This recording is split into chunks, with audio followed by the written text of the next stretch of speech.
El día de hoy vamos a ver Efesios, ¿no? Vamos a empezar desde el primer capítulo, pero vamos a hablar un poquito, hacer una pequeña introducción a esta carta de Pablo. Indudablemente Pablo escribe esta carta cuando él estaba en la cárcel, en Roma, ¿no? Él va a escribir la carta, lo va a referir en la propia carta que él estaba ahí. Aleluya. Y una de las particularidades de la carta a los Efesios es la similitud que tiene con Colosenses, o los paralelos en todo caso que tiene con Colosenses, ¿no? Y bueno, se cree que Tíquico es el que lleva las cartas tanto a Colosenses como a los Efesios. Aleluya. Y hay tantas de estos paralelos o puntos que convergen que se dice que son 55 versículos que aparecen exactamente igual en las dos cartas. Aleluya. Pero es interesante mirar que Pablo en la carta a los Colosenses se refiere a la cabeza de esta nueva creación, de este nuevo hombre. Habla de la cabeza necesariamente, que es Cristo Aleluya. Jesús. En Efesios habla del cuerpo. Y en Colosenses él habló de la cabeza y acá habla. Por eso que hay un gran paralelo, porque recordamos que la cabeza no está separada del cuerpo. Es una Amén. nueva creación, que es Cristo Jesús. Entonces él va a Efesios.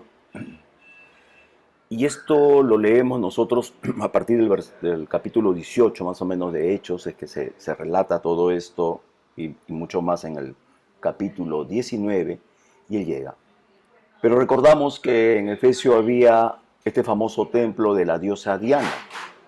Y era tan famoso el templo que recordemos que era una de las 7 maravillas del mundo antiguo.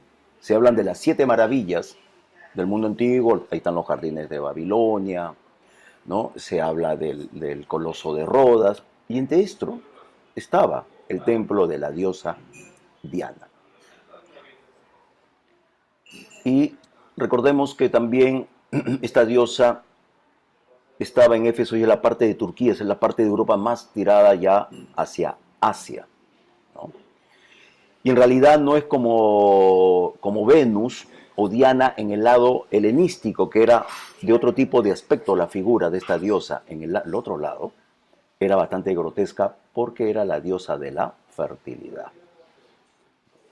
Y recordemos que en Éfeso también habían muchos judíos que vivían ahí, tanto así que había una sinagoga. Aleluya.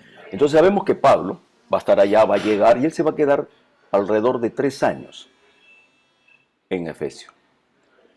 Y en el capítulo 19 del libro de los Hechos se relata cómo Pablo llega. Y recordamos que el que primero que estuvo ahí fue Apolos. Apolos había llegado antes que Pablo. Pero recordemos que Apolos solamente conocía del bautismo de Juan. Él no tenía la revelación de la obra total y absoluta de nuestro Señor Jesús. Por eso vamos a ver que cuando Pablo llegó se encontró con 12 discípulos y les pregunta qué bautismo, en qué habían sido bautizados, si habían sido bautizados en el Espíritu Santo. Y la respuesta de ellos que ni siquiera habían oído del Espíritu Santo. Bueno, y ahí empieza Pablo con su ministerio y trayendo mayor luz de lo que había sembrado ya Apolo, ciertamente, Amén. ¿no? Pero Pablo lo vamos a ver que él empieza en las sinagogas y él está durante 3 meses. Y sabemos que dentro de las sinagogas, como todo el relato de los hechos, se ve que había siempre disputas. Habían de los que creían y habían de los que no creían. Finalmente, después de 3 meses, Pablo es ya expulsado de la sinagoga. Ya no lo admitían que fuera más, por mal que él quisiera mostrar con los escritos, que se refería a lo que nosotros conocemos como el Antiguo Testamento o la Tanaj para los judíos. A través de eso él demostraba que era necesario que el Cristo o el Mesías sufriera y muriera. ¿Y por qué tanto Pablo tenía que decir esto dentro de la sinagoga? Porque los judíos no aceptaban al Mesías así, a pesar de que estaba escrito, porque ellos tenían una cosmovisión basados en sus anhelos y en sus deseos de cómo debería ser el Mesías. Es cierto que en el Antiguo Testamento las profecías hablan de un Mesías triunfante, pero también de un Mesías sufriente. Y lo primero que tenía que venir Jesús era en esa condición, como Cordero. Sabemos que cuando Él regrese va a regresar como Rey de Reyes y Señor de Señores. Pero la necesidad de los judíos era ser liberados de la opresión del Imperio Romano. Antes habían estado los griegos y ellos querían un paladín. Ellos querían a alguien como Moisés. No requerían a José, que lo sustentó. José era después del faraón, el gobernante de Egipto. Él es una referencia de, los judíos le llaman, ¿no?, el que es este Mesías ben José, que es el Mesías hijo de José. Y también hablan del Mesías hijo de Moisés. Ellos querían este. Pero bueno, finalmente él es expulsado y él va a estar en una escuela de un tal llamado Tirano. Y ahí se queda aproximadamente 2 años. Y ahí le está predicando y enseñando la palabra del Señor. Y se dice que él hacía grandes prodigios y milagros. Quien lo hacía era el Señor, a través de Pablo. No es Pablo el que lo hacía. Y debemos estar siempre conscientes que el que lo hace es el Señor. Pablo es el vehículo como cualquier hijo de Dios. Y sabemos que, estando tanto tiempo, ha causado un avivamiento. Hay gente yéndose en pos de este nuevo camino que es Cristo Jesús. Y eso generó un problema, porque aquellos que se convertían ya no aceptaban el tema de la idolatría, el paganismo, y esto traía problemas dentro de los negocios de los cuales subsistían los plateros dentro de la ciudad de Éfeso. Ellos vendían estos arcillos, pero había gente que no solamente no los compraba, sino estaban diciendo de que eso no correspondía, de que no era correcto. Y bueno, ya sabemos lo que le ocurre a Pablo, ¿no? Va a ser encarcelado, pero finalmente Pablo va a salir de Éfeso. Eso ya lo relata el capítulo 20 del libro de los Hechos, donde él se despide y se va. Hay un momento también que él pasa y se despide de todos ellos, ¿no? Él ha estado 3 años ahí metido. Amén. Ahora, los estudiosos de la palabra, ¿no?, dicen que es una de las cartas o la carta más excelente que hay en el Nuevo Testamento. Tanto así que la han llamado la reina de las epístolas. Aleluya. Por la doctrina, lo que el misterio revelado, lo que él está mostrando. Recordemos que hay misterio que le han sido revelados a Pablo y Pablo lo está mostrando. A él le fue dado y ha dado a conocer el misterio de la iglesia. Ya hemos hablado que esta palabra mysterion en griego quiere decir que algo que estuvo oculto. No era algo que de la oscuridad, sino que lo estaba guardado y ahora ha sido revelado y Pablo trae esta revelación. Entonces muchos piensan pues que esta es la cima más alta del pensamiento del Nuevo Testamento por lo que contiene. Ahora se debe entender que los que lo reciben deben estar preparados para entender lo que Pablo está diciendo. También debemos entender que habían problemas o amenazas dentro de la iglesia de Éfeso. Una de ellas era la división. Y tiene que ver mucho esto, la división que había entre el creyente judío o de etnia judía y el creyente gentil. Habían estos problemas, existían, y esto causaba división. ¿Por qué? Porque era una posición teológica y dogmática, no basado en la Escritura, no basado en lo que Dios estaba revelando. Indudablemente cada quien tomaba posición y desde esa época podemos ver que las denominaciones ya existían. Un ratito que hay alguien loco que toca tanto el plástico. Bueno, Aleluya, hermano. Adelante, Carlos. ya había y existían las denominaciones. Cada quien se apartaba y en vez de unirse en pos de la verdad, hacían sus propios reductos y feudos. Y también había algo, ¿no? Así como Corintio tenía mucha influencia que tiene que ver con el paganismo, también así era en la ciudad de Éfeso. La ciudad de Éfeso es una de las ciudades más importantes de esa zona de Asia. Y habían costumbres, las cuales aún podían persistir o aún querían imponerse e seguir implantándose. Y esto también causaba problemas dentro de la iglesia. Pero nosotros lo que podemos ver dentro de esta carta también es el propósito de nuestro Dios, el propósito eterno de Dios. ¿Cuál siempre fue el propósito de Dios? De tener una familia para Él. No creó a Adán o no creó al hombre como alguien lejano, porque lo creó a su imagen y semejanza. Aleluya. De sus propios, como Él, en figura, en forma. Ya hemos visto que en el libro de Génesis habla que era una proyección, una sombra y una imagen, que es la palabra hebrea que se utiliza para fotocopia en la actualidad, ¿no? Entonces, esto no era algo lejano, era Él, algo íntimo para Él. Este era el propósito. Entonces esto iba a ser una gran familia, porque la orden fue multiplícate, ¿no? Esto era. ¿Y a quién teníamos que ser semejante? A Él. Esta es la familia de Dios. Este siempre fue el plan de nuestro Señor. Pero sabemos lo que ocurrió. Se quebró. Hay algo que separó y causó una gran división. No solamente del hombre con Dios, sino entre los hombres también y aún con la propia naturaleza. Pero todo esto va a ser posible nuevamente porque este es el plan eterno. No es que Dios se le chispoteó, su plan fracasó. El fracaso de su plan no era por Él. Pero como Él sabía las cosas que iban a pasar, Él ya había preparado la solución. Este verbo que se iba a encarnar, nuestro Señor Jesucristo, el Hijo amado de nuestro Padre. Y Él es, finalmente, el que hace posible todas estas cosas. ¿Y cuál es lo que hizo? Volver a unir todas las cosas bajo el mando de Cristo. Creo que esto lo habíamos visto ya en Filipenses, en extenso por las palabras que se utilizaron ahí.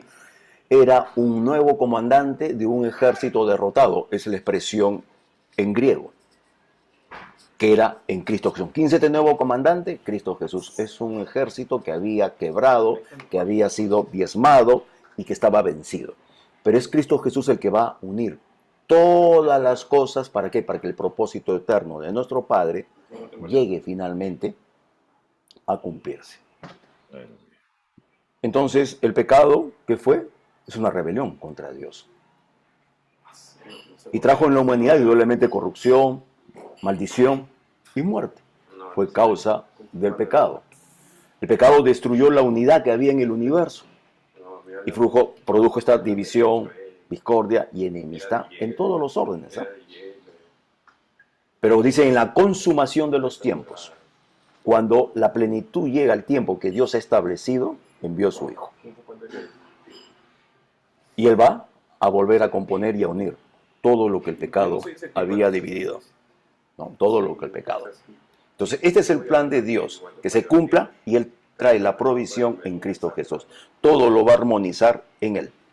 Todo lo que el pecado destruyó y separó, Cristo Jesús lo va a recomponer. Pero es en Él, en esta nueva creación. Entonces, Él va a unificar todas las cosas. Y vemos la división que hay en la actualidad.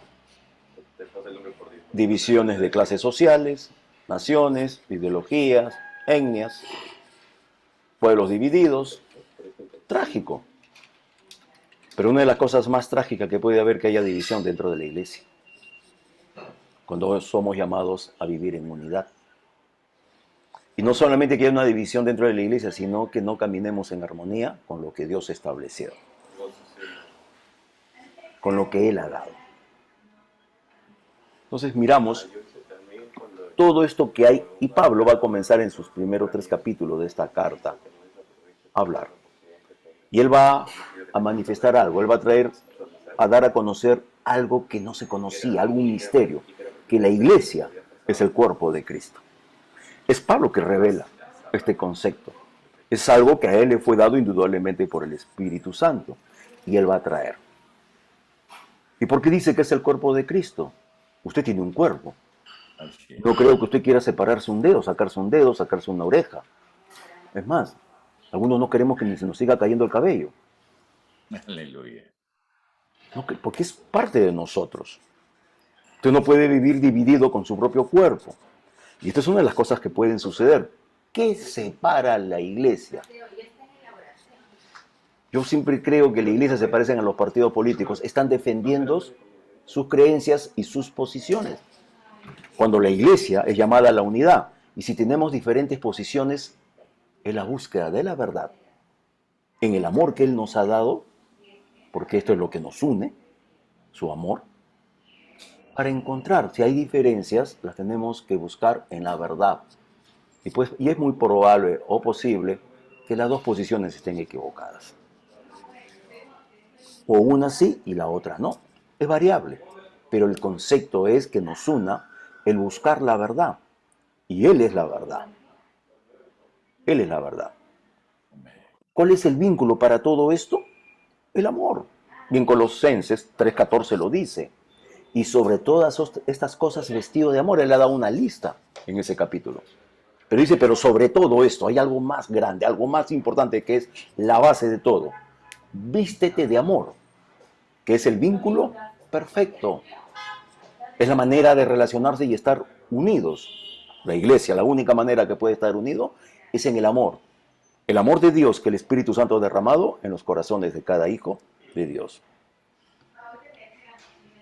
Jesús trata con el tema también, no solamente Pablo en Colosenses, en el Evangelio de Juan capítulo 13, versículo 35 tiene esta expresión el Señor.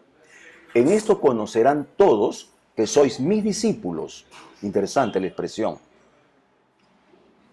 Discípulos dice.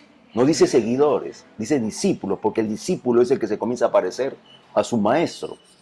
Dice, en esto conocerán todos. ¿Quiénes todos? El mundo. Que sois mis discípulos. Si tuvieres amor los unos con los otros.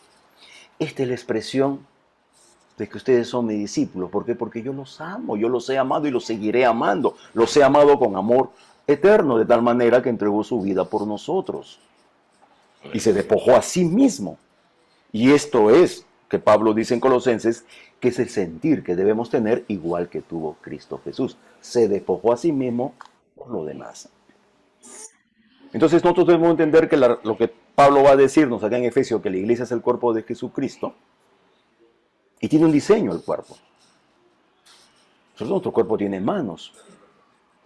¿Para qué? Entonces la iglesia tiene que hacer la obra de Cristo. Por eso tiene manos, tiene pies. Para caminar y cumplir las comisiones y los propósitos de Dios que tengan con cada uno de nosotros. Y tenemos una boca, el cuerpo también tiene, para proclamar. ¿Para proclamar qué? ¿Condenación o las buenas nuevas? Porque lo que Él proclamó fue su evangelio. Y el evangelio son las buenas nuevas, dice, del reino de Dios. ¿Y qué también anunciamos? El nombre, que es sobre todo nombre. El nombre de nuestro Señor Jesús. El Señor Jesús de Nazaret. Entonces, ahora podemos ver un poco cómo está dividida esta carta a los Efesios. Tiene 6 capítulos. Y los primeros 3 capítulos vamos a ver que el tono de esta primera parte es afirmativo. Hace una proclamación de lo que es, de lo que ha sido hecho. Él proclama. ¿Y de quién habla? Habla del cuerpo. Hay una proclama, los primeros 3 capítulos, sobre el cuerpo, que lo da a conocer el cuerpo y dice, esto es el cuerpo y esto es obra del Señor. Pero vamos a ver, y eso se conoce como querigma en el griego.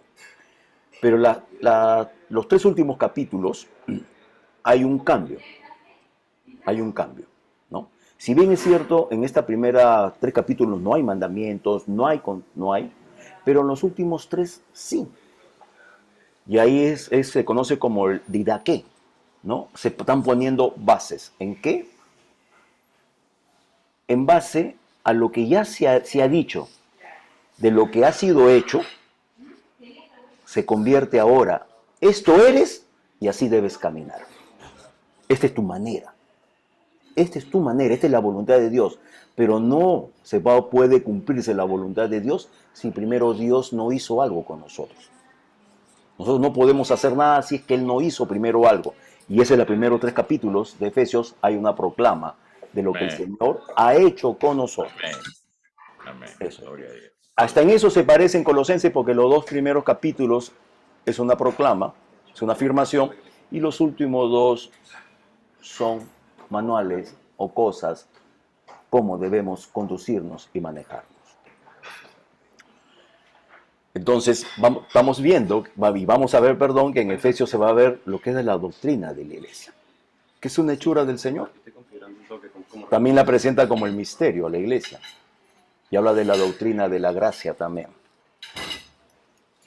Y habla de la riqueza de la gracia de nuestro Dios. Podemos mirar todas estas cosas. Entonces hablamos de la estructura que tenía, ¿no? De los primeros 3 capítulos, de que todo Dios lo ha hecho. ¿Y qué hizo el Señor? No solamente nos rescató, sino nos dio una exaltada posición. No solamente ya te rescaté, ya ven para acá, ya. No. Sino un tema de justificación y una posición que nos ha dado por medio de la gracia de nuestro Señor. Esta es una verdad total y absoluta del cuerpo de Cristo. Por eso que en el primer capítulo vamos a ver que es un cuerpo. En el segundo capítulo hay la expresión que es un templo. En el capítulo 3 es un misterio, es algo que ha sido revelado. Y después los últimos 3 capítulos del 4 a 6 es a la luz de lo que se ha establecido y se ha hecho en los primeros 3 capítulos, ahora se nos dice cómo debemos vivir, pero en base a lo que fue hecho. ¿Cuál es la conducta que debemos tener y la armonía que debemos tener en posición con lo que hizo Jesús para con nosotros? Y que el creyente debe disfrutar en Cristo Jesús. Aleluya. Lo que Él hizo y Él donde nos puso, no solamente nos arrancó, sino nos dio una posición. Por eso en el capítulo 4 va a hablar que es un hombre nuevo. Y dice, será una esposa. En el 5 y en el 6 es un soldado. Es nuestra manera, porque si dice, será una esposa, dice que ya fue desposada, creo que lo dice en Corintios. Yo los he desposado, dice, con un solo marido, que es Jesús. Pero una mujer desposada se prepara para el matrimonio, para que cuando el novio retorne y regrese, se prepara. Ninguna novia llega a chimoltrufia, hacen dieta, aunque sea el único día que entren en ese vestido y nunca más entran en ese vestido. ¿No? Aleluya. Pero se preparan. Amén, Se preparan. amén. Y esa es nuestra posición. Ya somos eso, me tengo que preparar para el retorno de mi Señor. Soy un hombre nuevo, pero también soy un soldado. Ahora, vamos a mirar también, y ya vamos a entrar propiamente a la carta, y vamos a entrar en el primer capítulo de esta maravillosa carta de Efesios. Y comienza diciendo en el primer versículo del capítulo 1, dice, Pablo, apóstol de Jesucristo por la voluntad de Dios, a los santos y fieles en Cristo Jesús que están en Éfeso. Ahora debemos mirar, y la costumbre, ¿no? Ellos comenzaban poniendo su nombre cuando dirigían las cartas. Y él va a decir, bueno, que él es Pablo, se presenta y dice apóstol. Ya sabemos que apóstol es un enviado. ¿Quién lo ha enviado? Jesucristo. Está diciendo, apóstol, yo he sido enviado de Jesucristo. Él me ha enviado. Y que esto ha sido voluntad de Dios. O sea, no ha sido mío. No nació en mí. Pablo dice, yo no soy apóstol, no soy un ministro del Señor por mi voluntad. Y si recordamos la historia de Saulo, porque así se llamaba Pablo, Saulo, y era de Tarso, sabemos cómo asolaba a la iglesia. Él era contrario más bien. Él no salió al encuentro del Señor, el Señor le salió al encuentro como ha salido al encuentro de nosotros. Nosotros nunca lo buscamos, Él vino a buscarnos a nosotros. ¿Por qué? Porque se busca lo que está perdido. Si nosotros lo vamos a buscar a Él, significa que Él estaba perdido, Él no está perdido. Aleluya. Nosotros éramos los perdidos y Él salió a nuestro encuentro. Amén. Él salió a buscarnos. Entonces dice, yo soy un enviado del Señor Jesucristo, pero esta es voluntad de Dios. O sea, no es mi voluntad, no fui yo el que decidió una cosa como esta. Él me dio la encomienda. Y dice, a los santos y fieles en Cristo Jesús. Santos, apartados. ¿Quién nos apartó? Él. Él lo hizo. Y dice que esta palabra agios significa alguien que ha sido apartado, pero para un propósito. Es para alguien y para algo. Entonces no solamente nos sacó de las tinieblas, sino nos trasladó a su luz admirable, que es su reino, para que seamos anunciadores de buenas nuevas. Dice, santos y fieles. La palabra fieles ahí es pistos, que quiere decir creyentes, que son santos y creyentes en Cristo Jesús. Y es recurrente siempre en Cristo. No es por Cristo, es en Cristo. No es con Cristo, es en Cristo. Ese está el del permanecer, el de mantenerme ligado a Cristo Jesús. ¿Y cómo nos ligamos a Cristo Jesús? Contemplándolo y oyendo su palabra. Esa es su palabra y contemplando su gloria. Dice, en Cristo Jesús que está en Éfeso. En los manuscritos más antiguos se ha encontrado de que esto había como un espacio grande. Y se cree que esto es más que una carta a Éfeso, era una carta circular.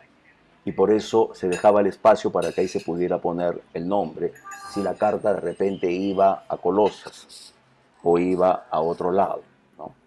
Hay una discusión al respecto, pero entendemos que es la palabra de Dios y nosotros también la recogemos para nosotros.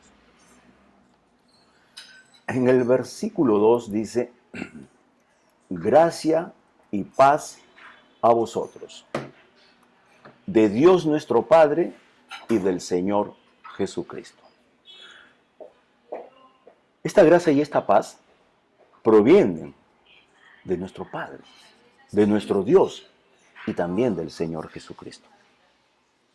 Vemos el trabajo en común, la unidad que hay entre ellos. Pero dice gracia. Primero dice gracia y después dice paz. Es interesante que los griegos, cuando saludaban, ellos hablaban de esto, ellos te decían haris o caris, que era una manera de saludar, ellos lo hacían. A diferencia del hebreo, el hebreo decía shalom, que es paz. Pero el griego decía de otra manera. Y eso así, además sus cartas se pensaban con esto, con gracia, ¿no? Pero lo que nosotros podemos mirar acá es el orden que Pablo está dando. ¿Y por qué da el orden de gracia y paz? Y entendemos que es el Espíritu Santo el que lo ha inspirado. Porque para que nosotros tengamos paz para con nuestro Señor, es a través de su gracia. Amén. Es a través de su gracia. Primero es la gracia y después. Y nos podríamos preguntar en qué se basa lo que estoy diciendo. Romanos 5.1. Romanos 5.1 dice, justificados, pues, por la fe, tenemos paz para con Dios por medio de nuestro Señor Jesucristo. Esta paz está basada en la gracia, porque el medio es nuestro Señor Cristo, ese es el regalo, es el don perfecto. Es su gracia primero, y que tenemos paz. No es que Dios estaba en guerra con nosotros. Si hubiese estado Dios en guerra con nosotros, no hubiéramos quedado ni ceniza de nosotros, Aleluya. ¿no? El que estaba en guerra éramos nosotros con Dios. Y Él trae. Él es el que reconcilia al mundo, estando en Cristo Jesús, dice en 2 Corintios 5. Es interesante que dice que estaba reconciliando al mundo, no tomándoles en cuenta sus pecados.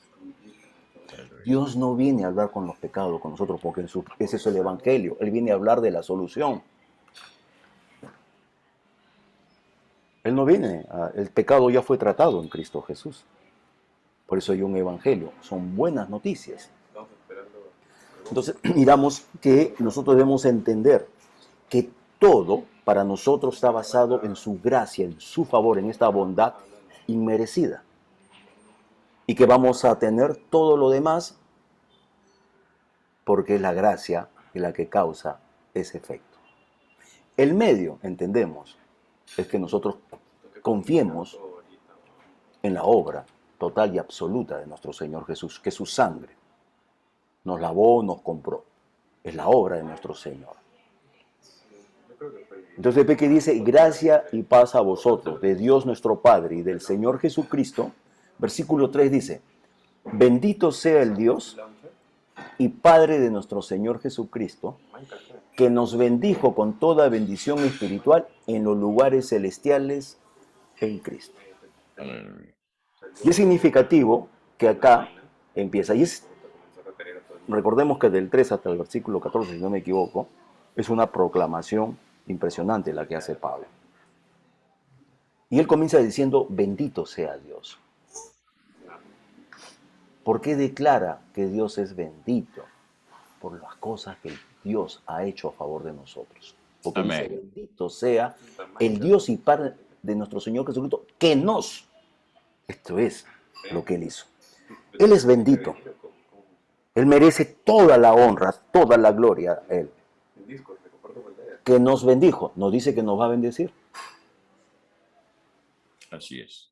Dice que ya la bendición ha sido dada. Y es interesante mirar, dice con toda bendición espiritual. El original no dice con. Dice en. Y hay tres en. En toda bendición espiritual, en los lugares celestiales, en Cristo. Esto es posición, porque la palabra es en. Solamente que acá le pusieron, la primera la pusieron con y después la demás sí la dejaron en. Pero el original dice que nos bendijo en toda.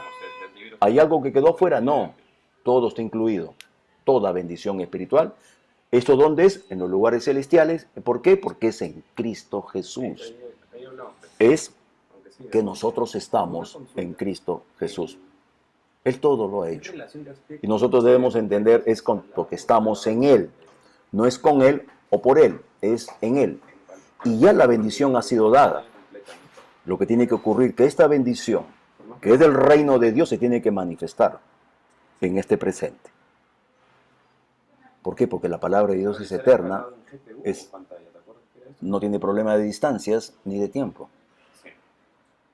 Esto ya fue declarado, esto ya fue dicho y ya ha sido efectuado. No va a ser efectuado, ya fue efectuado. Amén. Ahora, si dice que nos bendijo con toda bendición espiritual, ¿hay alguna bendición que nos falte? No hay ninguna, porque dice en toda. Así es. ¿Y qué tal si cuando yo oro a Dios y le digo, Señor, bendíceme? Ya hemos sido bendecidos. Más bien debería ser, Señor, gracias por tus bendiciones. Lo que quiero es que se manifieste. ¿Por qué? Porque esta bendición espiritual que está en los lugares celestiales se tiene que venir y plasmar en este mundo físico. Tiene que afectar mi alma y mi cuerpo y salir de más allá todavía para poder bendecir a otros. Son estos los ríos de agua viva que saltarán para vida eterna si tú bebieres del agua que yo te Aleluya. di. Si yo te diere. Si tú tomases de esa agua. Entonces, expresiones como Señor bendícenos o que Dios te bendiga, en realidad es una expresión hermosa, con un gran cariño, con un gran deseo. Pero si nosotros miramos, esto pertenece al Antiguo Testamento en realidad. Pertenece al Antiguo Pacto. Y nosotros podemos mirar que esto pertenece al Antiguo Pacto. Porque la bendición sacerdotal que Moisés le dijo a Aarón, Dios se la entregó a Moisés. Pero recordemos que ellos estaban en otro pacto. Por eso en el libro de Números, en el Pentateuco o Torá, en el capítulo 6, de los versículos 22 al 27 vamos a mirar esta expresión. Y esta es la bendición sacerdotal que Dios la da y dice así. Jehová habló a Moisés diciendo, habla a Aarón y a sus hijos. ¿Y por qué dice a sus hijos? Porque los hijos de Aarón eran sacerdotes. Así Todos es. los hijos de Aarón eran sacerdotes. Mm. Esa es la línea que Dios había establecido. Dice, habla a Aarón y a sus hijos y diles, así bendiciréis a los hijos de Israel, diciéndoles, ¿quién da esta bendición, el formato? Dios mismo. Jehová te bendiga y te guarde. Jehová haga resplandecer su rostro sobre ti y tenga de ti misericordia. Jehová alce sobre ti su rostro y ponga en ti paz. Y pondrán mi nombre sobre los hijos de Israel y yo los bendeciré.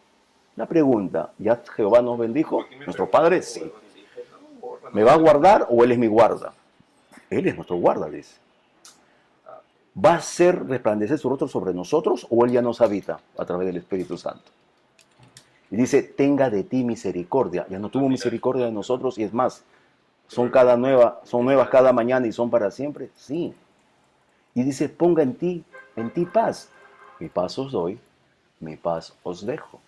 Si Jesús dijo que ya nos dio la paz y nos las ha dejado, esta porción entonces de Números, estamos entendiendo que esta bendición que Dios dio para ellos era porque aún no había venido Cristo Jesús. Cristo Jesús es el cumplimiento de todo. Y es por eso que en Cristo Jesús estamos completos, dice la palabra. Ya ha sido dado y otorgado todo lo que nosotros necesitábamos. Y debemos entender algo. Las bendiciones que nos ha dado, dice que son bendiciones espirituales. Y lo que es espiritual es eterno. Y lo que es de Él no puede ser modificado. Nosotros hemos sido hechos uno con Cristo. Todas sus bendiciones, y es más, toda su herencia es nuestra. Amén. Porque la Escritura dice, y Jesús mismo lo dice, que todo lo del Padre es suyo.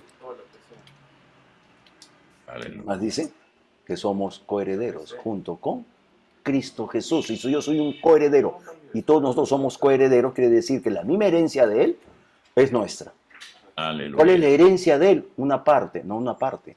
Es todo lo del Padre, dice. Por eso dice, en toda bendición espiritual. Todo lo que pertenece al reino de Dios es nuestro porque somos hijos del Rey. El reino de Dios es competencia del Rey. Y ese es nuestro Dios. Entonces todo ha llegado a ser nuestro. ¿Por qué? Por gracia. Amén. Es por su gracia. Es lo que Él hizo. Entonces nosotros, nuestro hábitat, nuestra manera de movernos, esa esfera en que nosotros debemos mover de la experiencia espiritual de nosotros, es identificándonos con Jesús. Es en Él. Nosotros no somos de este mundo. Nosotros somos hombres celestiales. Nuestra ciudadanía está en los cielos, dice. Y somos los embajadores de Él. ¿Por qué? Porque estamos acá en la tierra. Aleluya, representándolo. Entonces nosotros somos extranjeros y peregrinos en este mundo. Esa es nuestra condición. Esto no es nuestra meta. Estamos esperando. Es esperanza viva, la redención final para ser semejante a nuestro Señor en cuerpo y disfrutar plenamente, visiblemente, de lo que Él tiene para con nosotros. Por eso la Escritura dice que aún lo que vamos a hacer aún no se ha manifestado. Aún no. Pero hay cosas, hay un adelanto, es el Espíritu Santo, es el arras, es el sello. Hay un anticipo, sí, de toda la gloria de nuestro Dios. Ahora si nosotros miramos y dice en el 3, bendito sea el Dios y Padre de nuestro Señor Jesucristo, que nos bendijo con toda bendición espiritual en los lugares celestiales en Cristo. 4, según nos escogió en Él antes de la fundación del mundo.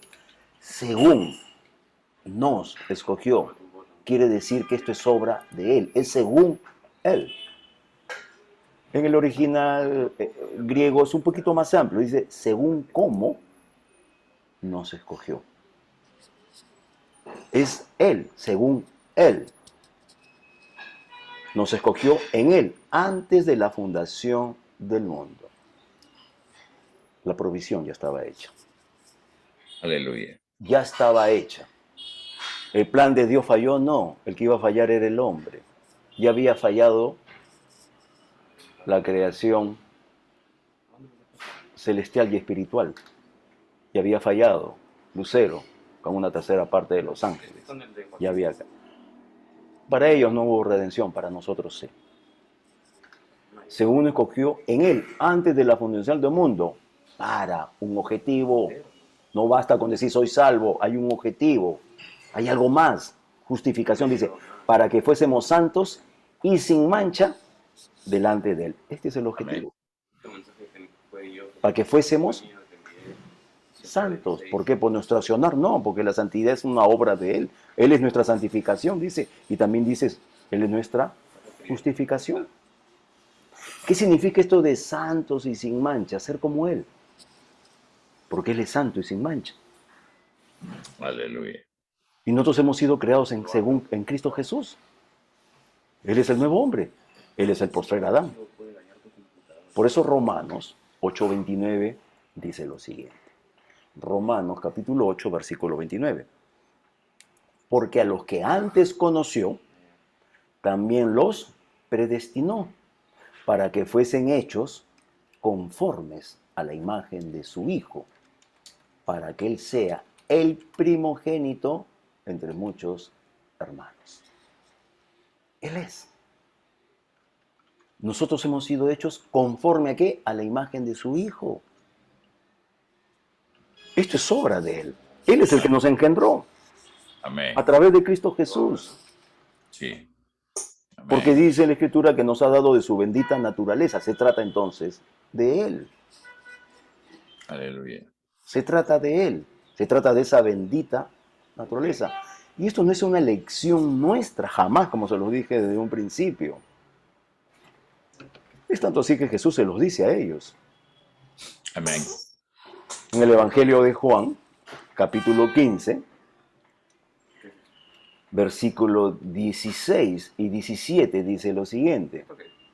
No me elegisteis vosotros a mí, sino que yo os elegí a vosotros. Hay una elección y ahora hay un mandato. Y os he puesto para que vayáis y llevéis fruto. El otro día hablábamos sobre esto. Y vuestro fruto permanezca, para que todo lo que pidiereis al Padre en mi nombre os lo dé. Esto os mando, que os améis Aleluya. unos a otros. En esto conocerán todos que ustedes son mis discípulos, si se aman unos a otros. Es el amor, es el pegamento, es la unión, es la unidad que puede mantener solamente, es el amor. Entonces, la palabra de nuestro Señor nos muestra que su propósito, y que es un propósito eterno, no era solamente salvarnos del infierno y llevarnos ya pues al cielo, ya te limpié y ya estás, sino también ser santos y sin mancha. Esto es renovación del entendimiento, la transformación, la metamorfosis. ¿A través de qué? De contemplarlo, ver su gloria, y a través del lavacro de su palabra. No hay otra manera de poder ser transformado a imagen de Él. Él ya nos ha dado de su naturaleza. Amén. Entonces nosotros, el haber obtenido el perdón de pecados y haber sido hechos hijos de Dios, es solamente el primer paso de la puerta. Ese no es el propósito, porque no solamente Él es la puerta, dice, sino Él nos abrió un camino vivo y Él es el camino vivo. ¿Hasta dónde? Hasta el lugar santísimo. Hasta allá. La meta es que seamos conformes a la imagen de su Hijo. Eso significa haber sido moldeados como Él. Que esa bendita naturaleza fructifique y se deje de ver. Ese es el fruto del Espíritu. No es en la carne, no es en nuestra alma, no es en nuestro cuerpo. Es en el Espíritu y eso tiene que afectar nuestra alma, nuestra forma de pensar. Entonces, cuando nosotros miramos, dice, sin mancha, amomos, sin defecto. Recordemos que eso era lo que hacían con los animales antes del sacrificio, los inspeccionaban. Los inspeccionaban.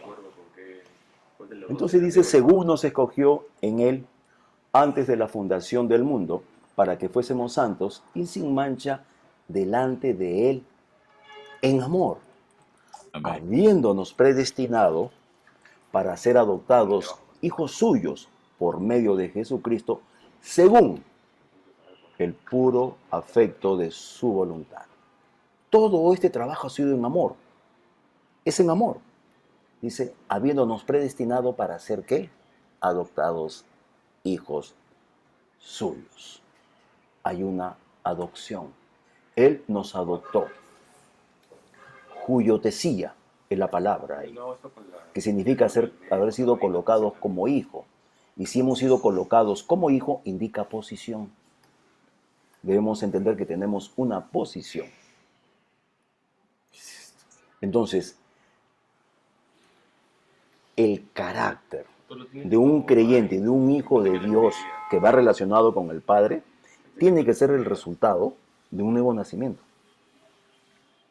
Entonces el nuevo nacimiento se ha dado. Tenemos que dejar de ser bebés, pasar a ser niños, para pasar a ser adultos, a ser maduros, ya no brefos, no tecnos, sino huios. Esto es lo que el Padre se está cumpliendo su propósito. Porque cuando nosotros leemos en el primer capítulo bastante conocido del Evangelio de Juan, ¿no? Versículos 12 y 13, dice que la voluntad de que seamos sus hijos no es voluntad de hombres, ni de sangre, ni de carne, sino es la voluntad de Dios. Acá no tiene nada que ver la voluntad de nadie, señores. Por eso dice, en amor, habiéndonos predestinado para ser adoptados hijos suyos. ¿Quién adopta? ¿Los niños? ¿El hijo adopta al papá o el papá adopta a los hijos? Los progenitores son los padres. Es el padre. A ningún niño de un orfanatorio le preguntan si tú quieres que él sea tu papá. No, es decisión de ellos. Y fue también la voluntad y la decisión de nuestro Padre Celestial, dice, para ser adoptados hijos suyos, el medio es nuestro Señor Jesucristo. Sin Él no podíamos. Según, nuevamente esta palabra, según el puro afecto de su voluntad. No ha habido una sola influencia externa, porque dice acá, según el puro afecto. Puro, ¿qué quiere decir? Sin mezcla. El puro afecto de su voluntad, es lo que él había en su voluntad. Esto era la afección que él tenía. Y no, nadie le habló, nadie lo aconsejó, nadie le dijo, mira, pobrecitos, nadie. Él mismo dice, según el puro afecto de su voluntad. Es la voluntad de nuestro Dios. Es la voluntad. ¿Qué dice primer capítulo del Evangelio de Juan 12 al 13? Dice, mas a todos los que le recibieron, había que abrir la puerta de nuestro corazón, exactamente. A los que creen en su nombre, hay que creer. Le dio potestad, dunamis. Un poder que se manifiesta, porque la palabra dunamis no solamente es poder, de ahí viene dinamita, sino es un poder que entra en acción, o sea, explotó. Porque puede haber un polvorín y puede estar años ahí y no pasa nada con ese polvorín. Pero dunamis significa que parte de ese polvorín ha sido utilizado. O sea, ha habido un efecto. Pero miren lo que dicen. Es a los que lo reciben y a los que creen en su nombre. No dice el que se portó bien. Les dio potestad de ser hechos hijos de Dios. Toma, te doy el poder que necesitas. Los cuales no son engendrados de sangre ni voluntad de carne. No tiene nada que ver nuestra carne ni nuestra alma. Ni de voluntad de varón, sino de Dios. Su puro afecto de nuestro Señor. Esto es lo que Él siempre quiso. Este es el plan de Él, no es nuestro plan. Este es el plan de Él. Y esta es una adopción. Miren lo que dice. En Gálatas podemos encontrar también lo que dice en el capítulo 4. Hay algo, ¿no? Vamos a leerlo, lo que dice. Del versículo 1 al 5, dice. Pero también digo, entre tanto, o sea, hay una temporada, entre tanto, mientras se mantenga en esa condición, que el heredero es niño, habla de herencia, pero habla de niñez. O sea, es un heredero, pero es niño. Pero entre tanto se mantenga como niño, porque el heredero es para siempre, el niño es un momento, es una temporada nada más. Entre tanto que el heredero es niño, en nada difiere del esclavo. En nada es diferente a un esclavo, aunque es señor de todo. Aleluya. Es heredero, es señor de todo, y nosotros somos coherederos, recordemos, pero mientras haya niñez, nos comportamos igualitos como lo son del mundo. Usted mira, hermano, pero estas cosas yo ya no hago. Probablemente esas cosas no hagas, pero sí tengas otras cosas. De repente todo eso que es escandaloso, no lo haces. Pero ¿qué hay de tu alma? ¿Qué hay de tu manera de reaccionar? ¿Qué hay de tu manera de hablar? Aún podemos mostrar niñez, ¿no? Por eso dice, entre tanto que el heredero es niño, en nada difiere del esclavo, aunque es señor de todo, sino que está bajo tutores y curadores hasta el tiempo señalado por el Padre. ¿Quién es el que decide los tiempos? El Padre. Está bajo tutores y curadores. Así también nosotros, mira la analogía que ha hecho Pablo. Así también nosotros, cuando éramos niños, estábamos en esclavitud bajo los rudimentos del mundo. Un hijo de Dios que todavía está en niñez, ¿bajo qué esclavitud está? Bajo los rudimentos del mundo. El mundo es religioso, el mundo señala, el mundo acusa, el mundo no habla de buenas nuevas. Hay justicia propia, hay rencores, envidias, disensiones y una serie de cositas más. Lo otro que hacías o que hacíamos ya no está, pero todavía hay cosas, puede haber en nuestras almas. Todavía hay situaciones. 4. Pero cuando vino el cumplimiento del tiempo, Dios envió a su Hijo, nacido de mujer y nacido bajo la ley. Por eso es importante mirarlo a Jesús, los tiempos que habla. Para el objetivo, para que redimiese a los que estaban bajo la ley, a fin de que recibiésemos la adopción de hijos. Amén. Este era el propósito de Dios. Esto es lo que Él siempre quiso. La adopción es un acto de Dios, de nuestro Dios. Nosotros hemos alcanzado la redención. Esta palabra, redención, acá es exagorazo. ¿Qué quiere decir? Dejas de ser niño. ¿Por qué? Porque la primera etapa de la redención, que es en 3, la primera es agorazo. El esclavo que estaba condenado a muerte ha sido comprado por otro. Otro lo ha redimido, ha pagado la pena de él y lo compró. Pero aún está en el mercado de esclavos. La palabra exagorazo, que es la segunda redención que está acá, quiere decir que ya salió del mercado de la esclavitud. Ya no es esclavo. ¿A qué esclavitud? A todo lo que sentía, decidía, su alma, el mundo o su carne le pedía. Y no hablo de carne solamente en apetitos físicos, hablo del alma también, porque carne quiere decir cuerpo más alma. Lo que hay ahí. Entonces, el tema es que salgamos de esta situación. ¿Para qué? A los que estaban bajo la ley.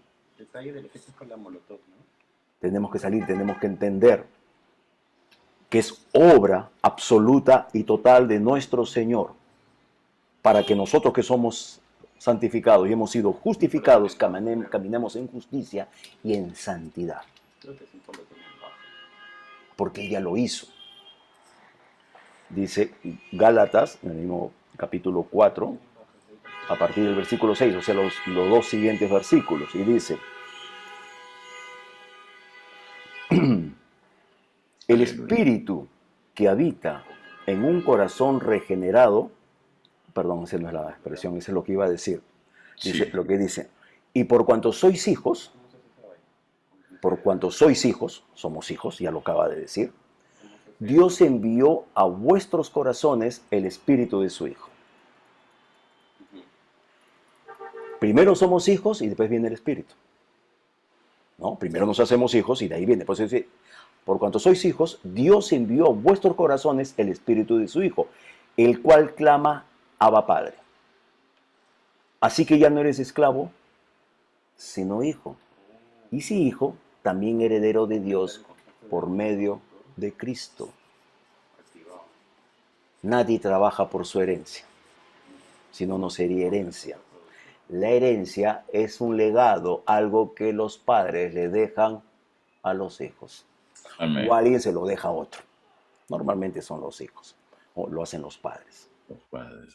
Entonces podemos clamar. Y esto es lo que hace y ocurre porque el Espíritu del Señor va a regenerar nuestro corazón, que es nuestra alma. Entonces, eso tiene que ser ya una experiencia de algo que sucedió en nosotros, que ya hemos sido redimidos, que ya somos sus hijos, Amén. que somos sus adoptados. Esta judiotesía, que significa un hijo maduro, se tiene que manifestar. Aleluya. Ahora, la total adopción se va a dar cuando el Señor Jesucristo regrese y tengamos un cuerpo semejante a Él. Ese es el cumplimiento total. La primera es agorazo, la siguiente es hexagorazo, y la tercera expresión redención es lutro, que quiere decir dejado ser libre. ¿Y por qué ya es totalmente libre? Porque está totalmente redimido en todos sus aspectos. Somos semejantes a Él en toda la totalidad de nuestro Señor. Entonces vemos que fuimos adoptados, que esto fue una predestinación de Él para ser adoptados, y es según el puro afecto de su voluntad. Y el 6 empieza nuevamente con el para, otra vez un objetivo, para alabanza de la gloria de su gracia, con la cual nos hizo aceptos en el amado. ¿Para qué? Para que la gloria de su gracia, o sea, su gracia, lo que ha sido dado, en esta gracia maravillosa, tiene una gloria y quiere que sea alabada,